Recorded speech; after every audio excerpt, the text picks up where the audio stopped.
દીનદયાળ ઉપાધ્યાયજી જૌનપુરની બેઠક ઉપર લડાવવાના થયા ત્યારે હારવા માટે લડવાનું હતું. પત્રિકા વહેંચવાવાળા લોકો પણ બી હતા નહીં.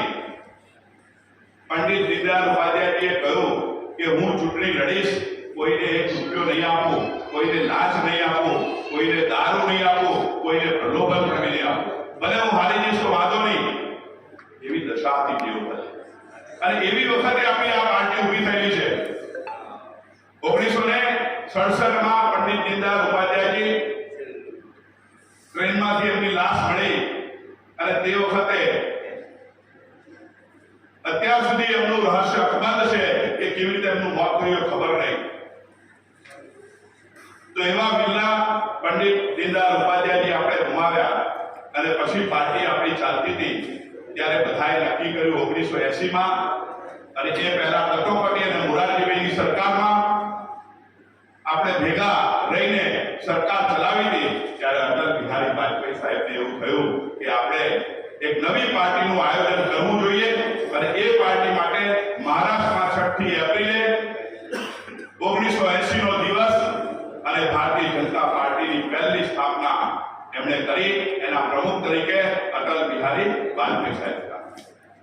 કમળનું નિશાન પહેલીવાર દીવામાંથી કમળનું નિશાન નક્કી કરવામાં આવ્યું અને 1982 માં પહેલા લડ્યા ત્યારે આખા ભારતમાં 2 સીટ આપણી આવી. એમાં ગુજરાતમાંથી 1 seat doctor A.K. Patel Mehsana એ આપણી સીટ આવી હતી. અટલ બિહારી વાજપેયી સાહેબ પણ બી હારી ગયા. એવી વખતમાંથી ઊભી થયેલી પાર્ટી આજે 13 કરોડ કરતાંય વધારે સભ્યો હોય એવી વિશ્વની સૌથી મોટી પાર્ટી છે. નરેન્દ્ર મોદી સાહેબ એના યશસ્વી વડાપ્રધાન છે. તે વખતે પણ બી અટલ બિહારી વાજપેયીજી અને અડવાણીજીની જોડી હતી. આજે એવી જ જોડી નરેન્દ્રભાઈ મોદી સાહેબ અને અમિત શાહ સાહેબની જોડી છે.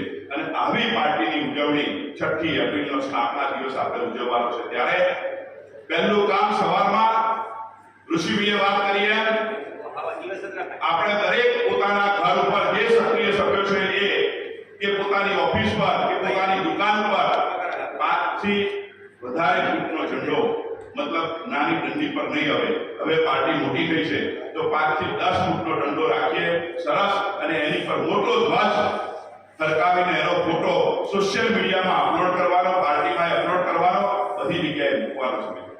દર વખતે આ કામ કરીએ છીએ. ગઈ વખતે જે ઝંડો હતો એને નવો કરીને બદલવાનો છે. આ વખતે પેલા ઝંડાને ઉતારી દેવાનો છે, ફાટ્યો હોય ગમે તેવું થયું હોય તો, અને એ ઝંડા ભારતીય જનતા પાર્ટી આપવાની છે.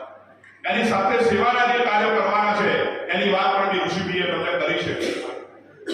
આપણે હોસ્પિટલોમાં જવાનું છે, મંદિરોમાં જવાનું છે, સ્વચ્છતા અભિયાનનું કામ આપણે કરવાનું છે.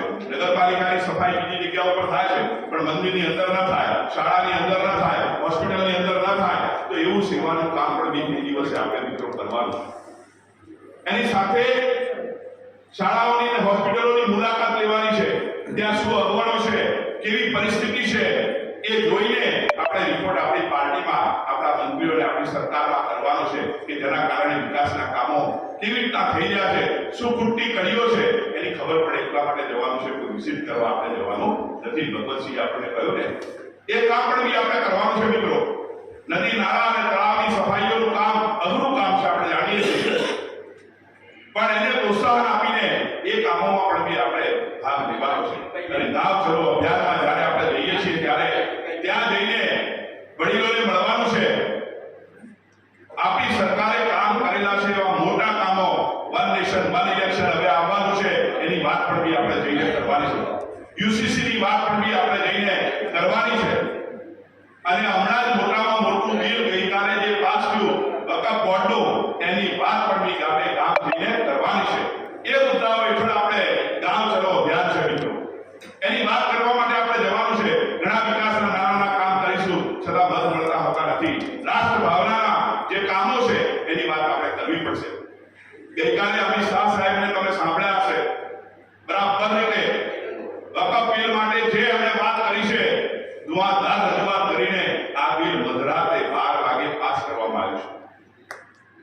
મુસ્લિમ સાંસદો 8 હતા આપણા એનડીએમાં, એમણે આપણને મત નથી આપ્યો ત્યારે આપણને કોંગ્રેસની સરકાર ભોગવવા જઈ રહી છે. પણ કેટલાય મુસ્લિમો આપણી સાથે આવીને એમણે કહ્યું છે કે આ વકફ બોર્ડનું જે બિલ છે એ ખરેખર લઘુમતીઓના વિકાસ માટેનું બિલ છે એની વાત પણ આપણે જોડે કરવાની છે. એનો અભ્યાસ કરીશું તો આપણને ખબર પડશે. આ તો એ લોકોએ તો જમીનો હડપ કરવા માટેનું બિલ પહેલા બનાવેલું હતું અને એ લોકો એમને પોતે અંદર ને અંદર આ જમીનો વેચી મારી એની ઉપર પોતાના ધંધા ચાલુ કરી દીધા. એના માટેનો વિરોધ હતો અને એટલા માટે ગેર મુસ્લિમ લોકોને પણ બી અંદર વહીવટમાં રાખ્યા છે, જિલ્લાના કલેક્ટરને પણ બી અંદર વહીવટમાં રાખ્યા છે. એટલે ખોટું કામ હવે કોઈ કરી શકે નહીં એના માટેની પૂરતી વ્યવસ્થા કરી છે. વન નેશન વન ઇલેક્શનની વાત પણ બી આપણે ગામડે ગામડે જઈને કરવાનું છે કે હવે સંસદ અને વિધાનસભાનું ઇલેક્શન એક સાથે થવાનું છે. વારા ઘડીએ ઇલેક્શનો આવે એનો ખર્ચ બચી જવાનો છે. એ તો દર વર્ષે ઇલેક્શન આવ્યા જ કરે. તાલુકા પંચાયત, જિલ્લા પંચાયત, સરપંચ, નગરપાલિકા એનું ઇલેક્શન પણ બી એક સાથે થાય એવી વ્યવસ્થા કરવા દેશના યશસ્વી વડાપ્રધાન નરેન્દ્ર મોદી જઈ રહ્યા છે. તો આવા મુદ્દાઓ લઈને આપણે ત્યાં જવાનું છે. એના કારણે ભારતીય જનતા પાર્ટીનો 6મી એપ્રિલનો સ્થાપના દિવસ ખરા અર્થમાં સ્થાપના દિવસ તરીકે આપણે ઉજવણી કરીએ.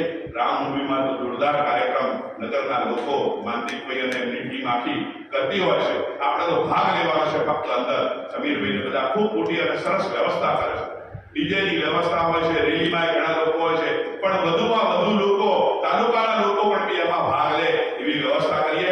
પોસ્ટરો બનાવવાની વાતમાં દરેક વ્યક્તિ અહીંયા સક્ષમ છે, પોતાનું પોસ્ટર પણ બી જાતે બનાવી શકે. રામનવમીની શુભેચ્છા અને 6મી એપ્રિલની ભારતીય જનતા પાર્ટીના સ્થાપના દિવસની શુભેચ્છા પાઠવતો પોતાનો ફોટો મૂકો, આપણા જિલ્લાના પ્રમુખનો ફોટો મૂકો, જિલ્લાના પ્રભારી મંત્રીનો ફોટો મૂકો, મંત્રીનો ફોટો મૂકો અને તમે તમારું પોસ્ટર બનાવી શકો છો. તો એ દરેક જગ્યાએ એક એક પોસ્ટર મૂકવામાં આવે તો એ આપણો પ્રચાર પ્રસાર થશે મિત્રો. અને એના માટેનો જ આ કાર્યક્રમ છે. ફરીથી ટૂંકી નોટિસમાં